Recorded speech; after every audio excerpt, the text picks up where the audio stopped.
Buen día. El tema escogido de memorias el grupo está conformado por Laura Jimena Rojas Benedetti, Yuri Andrea Loza Hernández para la clase de territorio, y la memoria escogida fue recordar para reparar las masacres de Matal, de Flor Amarillo y Corocito en Arauca. Nos enfocamos en el capítulo 2, donde es la llegada de los grupos paramilitares al departamento de Arauca, en el bloque de vencedores de Arauca, Origen. Vamos a hablar un poco de lo que era el BVA.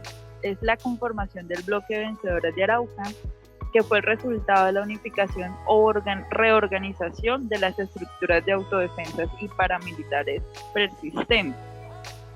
Laura, bueno, también podemos decir que una de las funciones de este bloque de vencedores de Arauca era perseguir líderes sociales, políticos y comunitarios que eran señalados como pertenecientes a guerrillas. Un objetivo también era de consolidar un corredor entre Urabá y Catatumbo para fortalecer la zona de retaguardia entre la costa caribe y los territorios para lograr una ruta del narcotráfico hacia el sur del país. También podemos hablar de los ataques que fueron propiciados por estas guerrillas, y uno de ellos, que fue el primero, fue el 29 de septiembre del 2001, que fue el primer ataque en Arauca, ocasionado en Arauca. Murieron 3 personas y 3 personas resultaron heridas gracias a estos ataques. También las AUC interrumpieron con fuerza en el suroriente del país, generando un cerco sobre la zona de extinción en la cual se llevan a cabo los diálogos de paz entre las FARC y el gobierno de Andrés Pastrana. En esos años eran más o menos 1998 y 2002. Los datos de la JEP registran 16, o sea, 16 muertos, o sea, el 0,76% de las personas que fueron, que resultaron afectadas a causa de estos enfrentamientos, y 2.097 personas que ya conforman el 99.24% se registraron, son de casos de la población civil que fueron, que resultaron comprometidas a causa de estos enfrentamientos con las guerrillas. Uno de ellos fue en junio del 2000. Se reunieron Carlos Castaño y Vicente Castaño, que en ese tiempo eran llamados los hermanos Castaño, con Salvatore Mancuso y muchos otros, con el fin de definir el ingreso de las autodefensas al departamento de Arauca. En ese mismo año, Vicente Castaño y el bloque de Centauros se reunió con los narcotraficantes Miguel Ángel Mejía y su hermano Víctor Manuel, conocidos como los Mellizos, para delegarles la creación de un bloque de las AUC al departamento de Arauca. Estas referencias empiezan a revelar diferencias surgiendo entre la cúpula de los AUC y las ACC, las cuales ya mencionar no hacen parte de la decisión de incursionar hacia Arauca, ¿no? Estas diferencias van a explotar en medio de la negociación política entre las AUC y el gobierno de Uribe entre los años 2002 y 2004. Ahí es donde la presencia de los hermanos Mejía, desde el primer momento de la creación del BVA, reforzó la idea de que se trataba más de una gran franquicia de las AUC para que los narcotraficantes pudiesen enmascarar como los paramilitares y así evitar la extradición a Estados Unidos. O sea, todo era una estrategia contrainsurgente en tendencia de la creación de presencia de los narcotraficantes dentro del proyecto de la SAUC.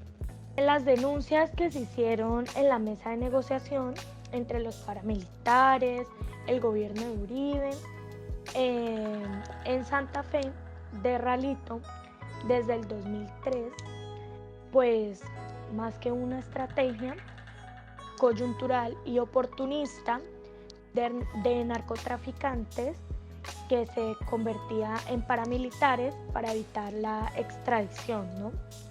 Era una reconfiguración estructural del proyecto paramilitar. Fue así con los hermanos Mejía Múnera. Fue así como los hermanos Múnera, Mejía, tuvieron en sus manos el control de la creación de un bloque de los autodefensas para el departamento de Arauca. En la parte operativa, los mellizos fueron los delegados en ese tiempo para organizar una tropa que incursionara en Arauca.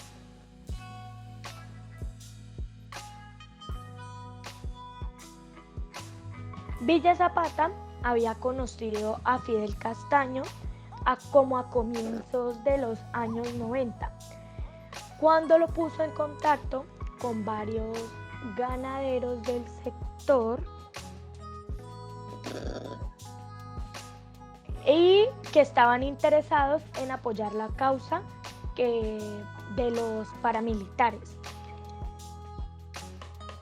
Cuando arrancó la consolidación del bloque de vencedores en Arauca, fueron 200 personas las que fueron entrenadas, conformando el BUA por Orlando Zapata, Rubén y Darío Antonio Usuga, que designaron a Ezequiel como el comandante militar encargado de organizar la incursión al departamento de Antioquia.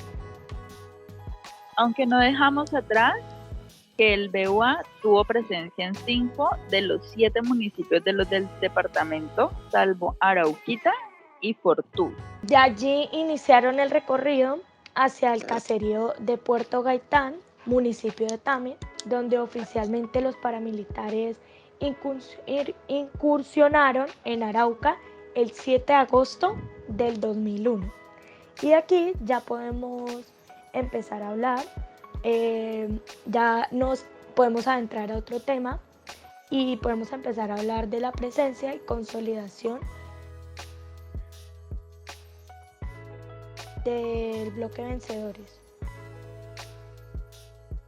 Ahí es cuando ya, por ejemplo, reportamos dentro de ese bloque vencedores de la información de justicia y paz contra la BUA, que son homicidios 860, el desplazamiento forzado en ese tiempo de 418, la desaparición forzada de 264 personas, las extorsiones en 191, un hurto agravado 150, secuestros con un porcentaje menor en 46, lesiones personales 38 y el mínimo, que en ese son la tentativa de homicidios con un total de 3 y exacciones o contribuciones en 3.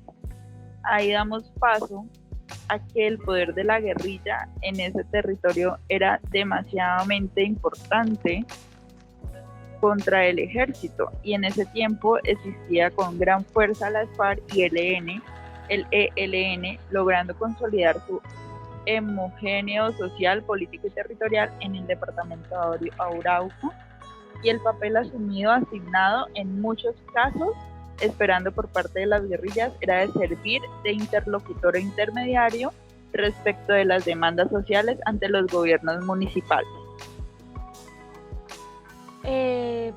Y no solo eran gobiernos municipales, ¿no? También departamentales, empresas petroleras, todos estos como personas y empresas que llegaban a invadir estos territorios. Y una de las presiones ejercidas por parte de estas guerrillas eh, era la priorización o asignación de recursos públicos para hacer proyectos sociales y de inversión en todos los municipios. Recordemos que siempre esperando buscar como la manera de la paz, porque en ese tiempo también hubo que buscando el cese al fuego, a la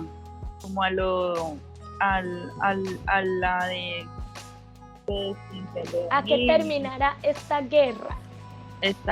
Entonces acá fue ya donde en el 2011 surge la ley 1448 de junio del 10 de junio, reglamentada por el decreto nacional 4800 del 2011 y el 3011 del 2013, donde nos dice el Congreso de la República que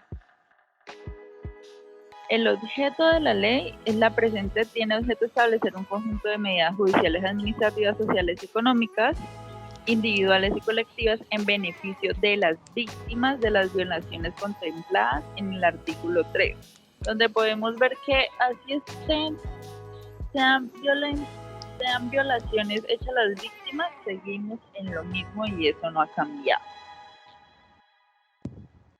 Bueno, el artículo 2 nos habla del ámbito de la ley y este dice que regula lo concerniente y ayuda humanitaria, atención, asistencia y reparación de las víctimas, de que trata el artículo número 3 de la presente ley, ¿no?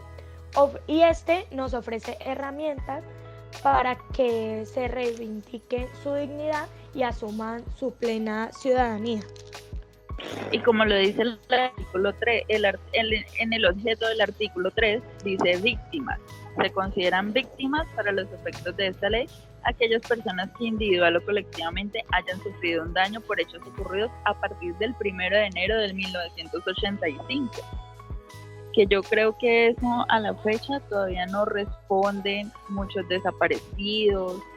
Entonces, creo que eso sigue igual y no ha cambiado, así esté una ley y tenga sentencia. Sí, y esté reglamentado, ¿no? Y haya que hacer cumplimiento de la respectiva. Y sea reconocida. Igual, digamos que en esta misma ley tenemos, por ejemplo, en el artículo 4 que dice dignidad, donde dice que axiológico de los derechos a la verdad, la justicia y la reparación es el respeto a la integridad y la honra de las víctimas. Pero eso no se cumple, no tienen respeto, sino que las hacemos más victimarias.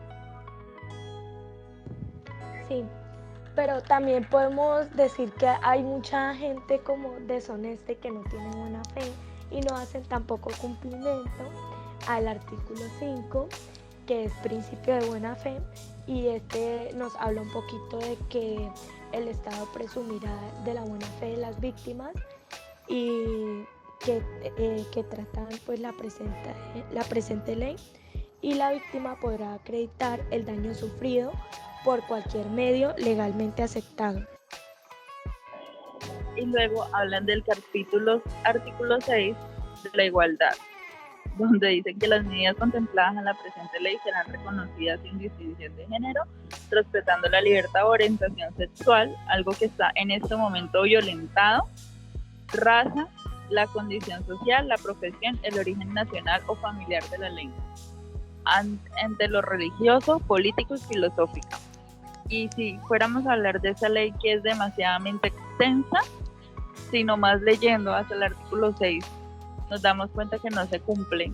O sea, ¿qué podemos esperar? Hasta la fecha podemos ver que no se le ha hecho cumplimiento ni siquiera al 20% de lo que está establecido en esta ley.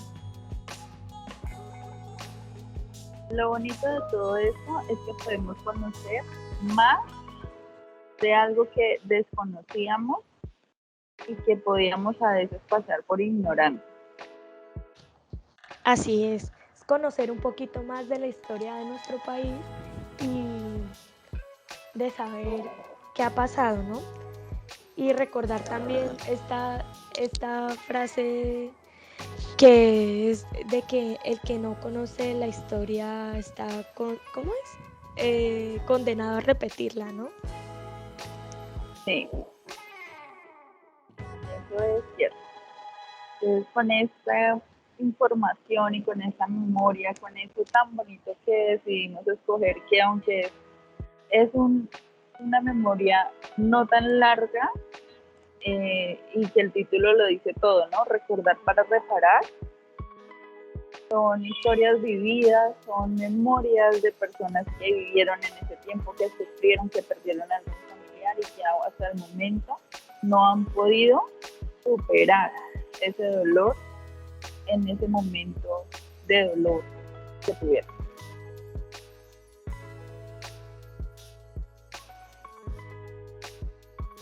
Bueno, ya, demos cierre con esto, ¿no? Pero termina la grabación. Entonces, gracias por el tiempo, por escucharnos y esperamos que este podcast le ayude a más personas a recordar para reparar. Gracias. Y entender un poquito más el trabajo que se ha hecho. Gracias. Gracias.